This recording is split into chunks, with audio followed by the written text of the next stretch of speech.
دنيوي رخيص عقيل أخو أمير المؤمنين عليه السلام جاء إلى أمير المؤمنين صلوات الله عليه وقال له: أنا لا أستطيع المقام معك، أنت ما تعطيني إلا الفتات من الدريهمات، اجعلني في حل لأن أذهب إلى معاوية، ذاك يعطيني فلوس كثيرة. وين هم يعطيه فلوس؟ من مال أبيه، من مال المسلمين، يعني من خيانة. فماذا أجابه أمير المؤمنين عليه السلام؟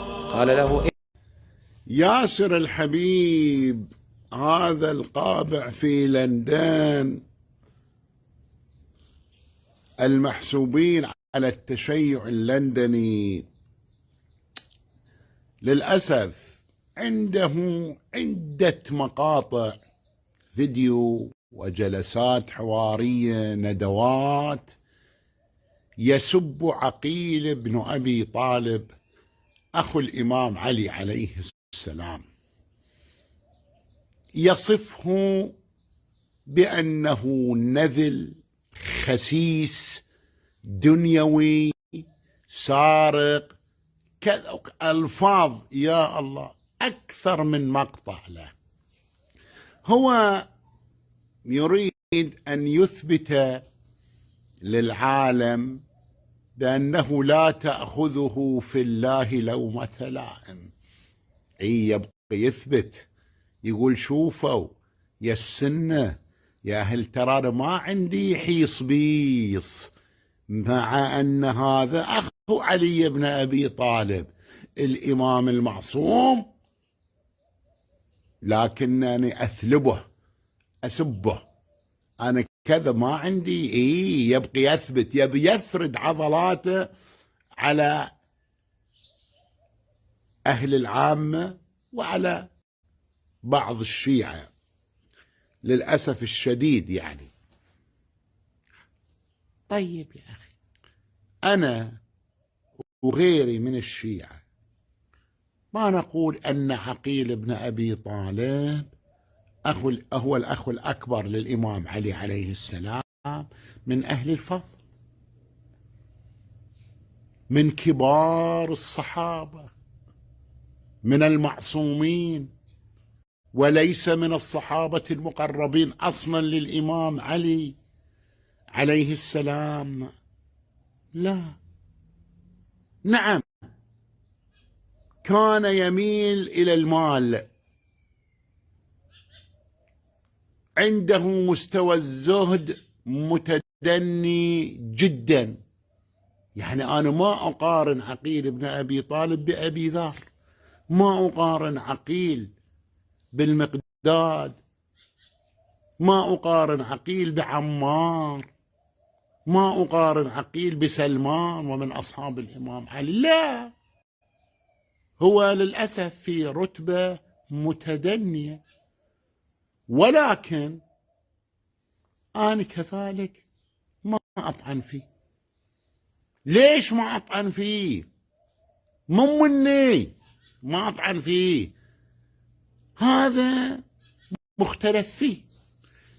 عقيل بن أبي طالب عند مراجعنا وحسب الروايات المستنبطة، في روايات تذمه وفي روايات تمدحه تثني عليه. طيب إذا كان مختلف فيه بين مراجعنا وعلمائنا، مختلف فيه، شنو الأفضل؟ لا أطعن، لا أذم ولا أمدح، اسكت. من كان يؤمن بالله واليوم الآخر فليقل خيرا أو ليصمت، وكان الله غفورا رحيما. اسكت. ليش أنا يعني لساني ياكلني في السب والذم؟ طيب هذا مختلف فيه. الحين لما مثلا يجي كل مراجعنا يقولون هذا مثلا أبو لهب مذموم، لا هذا مذموم، نعم يستحق اللعن، يستحق كذا وكذا وكذا، لأنه مجمع عليه بين علمائنا. لكن عقيل ليس مجمع عليه، فيهم من يمدحه وفيهم من يقدح فيه. عقيل عندنا ابن أبي طالب، العباس بن عبد المطلب كذلك حبر الأمة المعروف بحبر الأمة ترجمان القرآن الذين يسمونه، كذلك العباس بن عبد المطلب عم النبي، شخصيات مختلف فيها. والمختلف فيه يا أخي أنا لا أجازف، أنا أسكت، لا أثني عليه، لا أمدحه ولا أذمه. هذا الذم. الآن مثلا السيد الخوئي رضوان الله تعالى عليه، زعيم الحوزة العلمية، أستاذ الفقهاء والمجتهدين، محقق الشيعة في هذا العصر، السيد الخوئي ماذا يقول عنه؟ يقول عقيل بن أبي طالب من حيث الانتماء له منزلة كبيرة، لأنه أخو الإمام علي عليه السلام، من حيث النسب، من حيث الانتماء. يقول عقيل ابن أبي طالب ما طعن في الدين، ولا انقلب على أهل البيت، ولا شكك في العقائد. نعم، يقول كان يميل إلى الدنيا، ميالا إلى الدنيا، مستوى الزهد عنده قليل. مثلا يقول لما ذهب إلى الإمام علي يطلب من بيت المال أن يعطيه مالا بغير حق، فرده الإمام علي. يقول نعم. كذلك يقول أنتم تثلبون علي ذهابه لمعاوية بن أبي سفيان. طبعا هو ذهب لمعاوية بن أبي سفيان بعد استشهاد الإمام، بعد استشهاد أخيه الإمام علي، ذهب لمعاوية في الشام يطلب المال. نعم، السيد الخوئي هنا يقول هو ذهب لطلب الحاجة، لطلب المال، يقول أن ليسدد ديونه، لأنه عقيل من الفقراء. نعم، ليسدد ديونه، فذهب إلى عقيل بهذا العنوان فقط، لا بعنوان أنه ينضم إلى معاوية ابن أبي سفيان عقائديا، أو أنه انقلب على أخيه علي بن أبي طالب عقائديا، لا، ولا هو من أنصار معاوية عقائديا، لا، إنما بطلب الحاجة. وهذا يدل على أنه دنيوي، ولكن لا، يقول لا أقول عنه أنه فاسق، لا أقول عنه أنه فاسق أو فاسد العقيدة. نعم، قد يكون منحرف في الدنيا، نعم، هو لا يقارن بأصحاب الإمام علي، يقول، ولكن يقول لا يستحق هذا الذم، ما ارتكبه، ما انقلب على أهل البيت ولا شكك في عقائد أهل البيت. هذا مثل رأي السيد الخوئي. فهنا السيد الخوئي معتدل في رأيه، فهنا أصمت يا أخي، أنا هنا ما لي سبيل إلا أصمت، لا أقول هذا الرجل عقيل بن أبي طالب، كذلك العباس بن عبد المطلب، أقول والله مثلا كذا، يعني فيه، أقول هذا لا أرفع إلى عنان السماء ولا أحطه تحت الأرض، لا، اسكت عن يا أخي، هذا مختلف فيه. طعن اللسان أشد إيلاما من طعن السنان.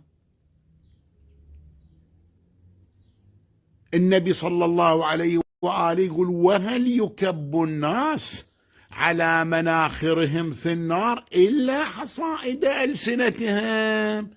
وانت يا ياسر الحبيب ليل نهار تطعن في عقيل، يا أخي اسكت، مختلف فيه الرجل، بين مراجعنا مختلف فيهم من يمدحه وفيهم من يقدح فيه.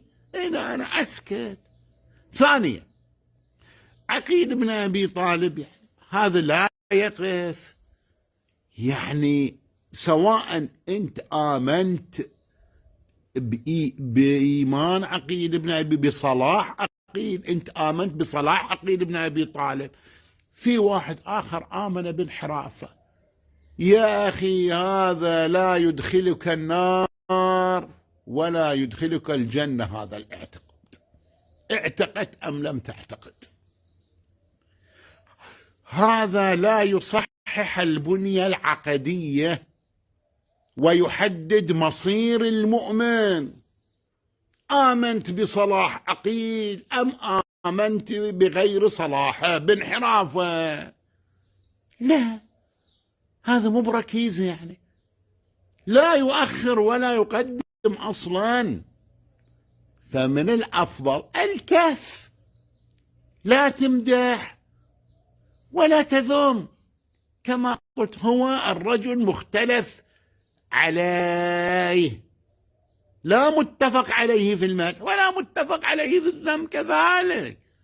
فهنا الأفضل أسكت. أنت جالس في لندن، عقيل وعقيل عقيل وعقيل، يا أخي على الأقل احترم مشاعر الآخرين. أبناء عقيل، أبناء عقيل، يا أخي انت شاهد بس مواقفهم في كربلاء الحسين. أكثر من ناصر الإمام الحسين هم أبناء عقيل وأحفاد عقيل، أكثر من آل أبي طالب وأكثر من آل علي وأكثر من آل العباس، هم أبناء عقيل.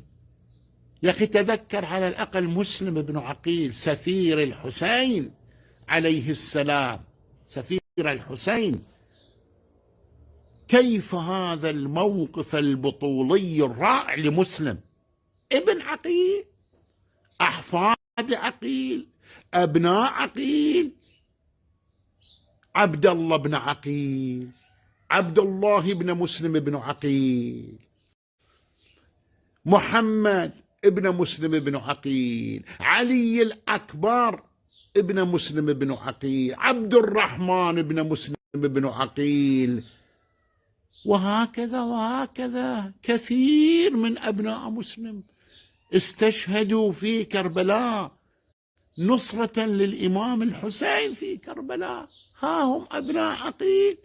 فأنت يا أخي كف لسانك يا أخي. أنا لا أقول تمدحه، لا تمدحه،